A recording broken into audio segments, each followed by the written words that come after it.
এ ভাই, হ্যাঁ বল। বলছি একটা কথা বলতে খুব লজ্জা করছে ভাই, আমার ফ্যামিলিতে একটু সমস্যা হয়েছে ভাই, আমাকে 100 টাকা ধার দিতে পারি ভাই? আরে 100 টাকা তোকে কখনো বারণ করেছি আমি? कितने शानदार विचार रखते हैं जी। এ নে ভাই 100 টাকা। থ্যাংক ইউ ভাই, থ্যাংক ইউ। কিন্তু তুই আবার 100 টাকাটা কবে দিবি? এই 100 টাকাটা কবে দিবি? ভাই টাকাটা তো তোর কাছ দিয়ে সবাই আমি নিলাম ভাই, টাকাটা খরচা করতে দে, দিয়ে দেবো তোকে টাইম মতো ঠিক দিয়ে দেবো ভাই আমি।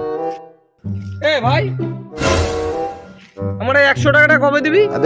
আমি দেশ ছেড়ে পালাচ্ছি না ভাই, তোর টাকা আমি ঠিক টাইম মতো দিয়ে দেবো ভাই, তুই চিন্তা করিস না ভাই। এই ভাই, আমার 100 টাকাটা কবে দিবি তুই?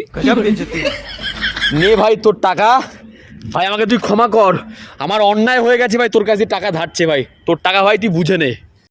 এর জন্যই তোকে আমার এত ভালো লাগে জানিস তো, তুই ঠিক সময় মতো টাকা দিয়ে দিস। টাকা লাগবে তোর এখন? कैसे कैसे लोग रहते हैं यार यहाँ पर।